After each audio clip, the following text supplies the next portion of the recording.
Can you please tell me, why is the atlas so valuable for you? Tosi's grandfather Tidibo wrote the Atlas of Honeyland. He has traveled all over Honeyland and told very important information.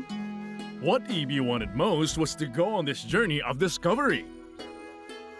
Finally, my dream came true! And the information in the Atlas of Honeyland has guided us. I would love to listen to your adventures! Sure, we can tell you. Where do we start telling? Ha! Well, of course, from the beginning! Well then, I'll start telling you everything. Tosi and I were living in the Kava forest. While we were looking at the map with excitement one day, we were set out on our journey of exploring Honeyland, a wheel came in suddenly. That is how we met Hoppa and Tumba. Where was your first stop? Angry Forest. While traveling in the sky, we saw our farmer friend Fibo, who was looking around anxiously in the forest. Fibo had lost its way because the angry trees in the forest were constantly displaced. After all the exciting events we experienced, we reached Kunkun village and stayed at Fibo's house that night as his guests.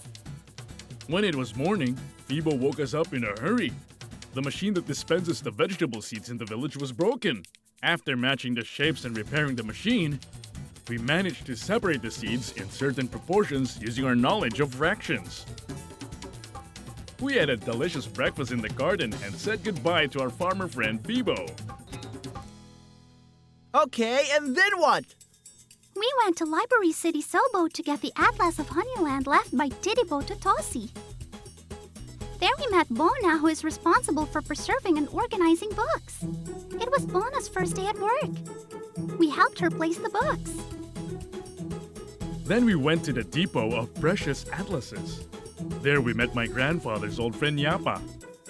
Yapa took the Atlas of Honeyland out of where he was hiding it.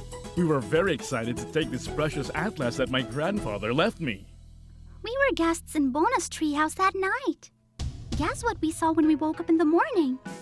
What did you see? Hoppa and Tumba. They went up to Bona's balcony.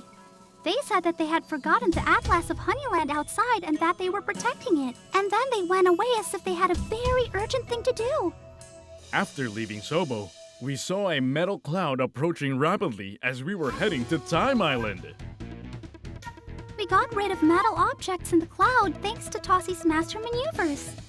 We thought there was something wrong somewhere and followed it. The cloud took us to the island of Honeyland Triangle. Metal objects were sticking to the magnets when they were angry. Hoppa and Tumba found this very entertaining and made all the magnets angry. And we made music by creating patterns with sounds.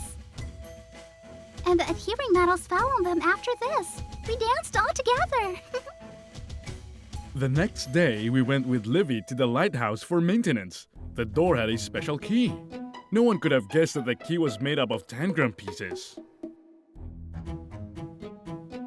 We soon realized that there was something wrong with the village again.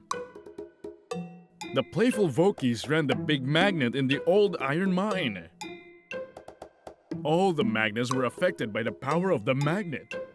When we went to the old mine, the Vokis were very happy to see us. Anyone in their place would be happy, Ibi. Where did you go afterward? To Lake Vagu.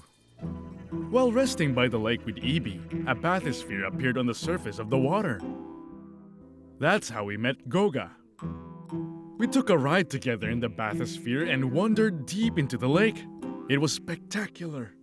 Then we managed to enter the legendary city of Vagu by deciphering the waterlock code. The next day, we realized that the city's ventilation propeller was broken. We found the pattern between the numbers and fixed it. Then, Tosi had an exciting and challenging Mikado match with the ruler of Vagu. And who won the match? It was a tie in the end. You can't imagine how much I want to go to Vagu one day. We left Vagu and went to Volcano City, Peru. There we met Rula, who makes the trinkets of the volcano. As we traveled around the city, when we realized that the water was cut, we went up to the source of the water, which is the crater lake. When we got there, Hoppa and Tumba were standing right in front of us. And Cape Echo was broken. They rolled down while trying to escape from us. Fortunately, nothing happened to the Vokies. The next day, Rula introduced us to the illusionist Hoka. Hoka helped us make a glass pyramid using squares and triangles. Piru is a city full of surprises. We went to see the century flower, which blooms only once in a century. The flower started to bloom when she watered it. I will never forget Rula sharing this special moment with us. But then something very bad happened. What happened, Ibi? I lost the Atlas of Honeyland. While thinking that we could never find it again, we realized that it was Tumba and Hoppa. Everything came out with the help of Hoka. These Vokies were probably after the Atlas of Honeyland from the beginning.